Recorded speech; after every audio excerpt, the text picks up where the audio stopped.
Is it worth it to try and become a dental hygienist in 2021? In this video, we're going to talk about the salaries, the job market, and many reasons why you should consider becoming a dental hygienist in 2021.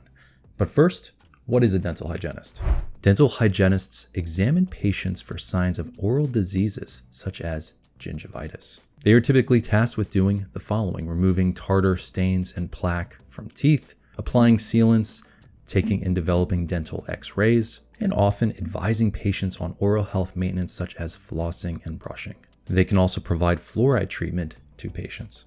One of the main benefits of becoming a dental hygienist is actually the work-life balance. Unlike most other occupations, dental hygienists have the opportunity to go part-time or even work more than 40 hours a week. It is entirely up to them. Many dental hygienists end up working for a couple different dentists and setting their own hours. Often people that are drawn to this occupation are social, extroverted people that like to work with their hands and don't mind being on their feet all day. The barrier to entry to becoming a dental hygienist is actually pretty low compared to other occupations. According to the Occupational Information Network, about 79% of dental hygienists just have an associate's degree, and about 21% have a bachelor's degree.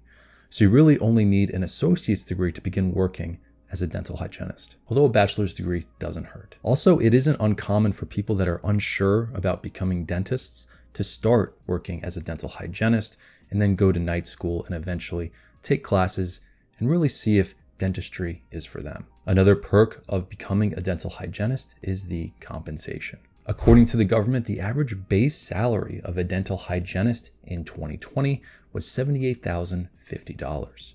This is up from $51,980 in the year 2000, giving us an average yearly wage growth for dental hygienists of about $1,300 per year, rounded up. If this trend were to continue, by the year 2024, the average base salary of a dental hygienist would be around $84,000, and by 2030, around $91,000. And these are base salaries. If an employed dental hygienist is asked to do overtime, they can earn time and a half beyond 40 hours a week. And if they live in a state like California, which offers double time at a certain point, compensation can really explode for people in this occupation. Compared to occupations that just require an associate's degree, dental hygienists do very well. The base salaries of dental hygienists were found to be higher than diagnostic medical sonographers, licensed nurses, medical assistants, radiologic techs, and respiratory therapists, although dental hygienists were out-earned a little bit by nuclear medicine techs. All of these occupations just require an associate's degree. And also keep in mind, these are national base salaries. Certain states tend to pay dental hygienists more than others, specifically on the West Coast and Washington, D.C.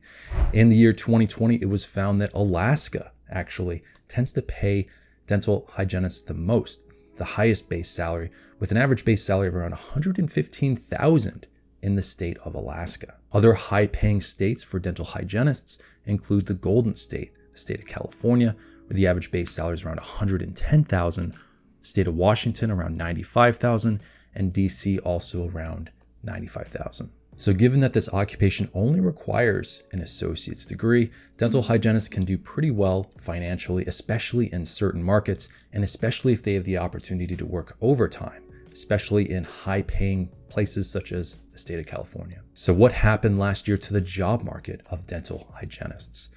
Due to the pandemic, many dentist offices were closed all around the country. And the government numbers from 2020 definitely show a drop in the number of employed dental hygienists all over the United States. From the year 2003 all the way to 2019, the number of employed dental hygienists has grown by leaps and bounds. There hasn't been a single year in that time span where there was a fall in the number of employed dental hygienists. By the year 2020, there was over 220,000 employed dental hygienists, up from around 150,000 in the early 2000s. The pandemic hit, and the number of employed dental hygienists fell by almost 20,000 last year. But with multiple vaccines out, the number of dental hygienists is expected to rebound and continue growing into the future. In fact, the government is predicting a 6% growth in the number of employed dental hygienists from 2020 to 2030, meaning by 2030, there'd be around 207,000 employed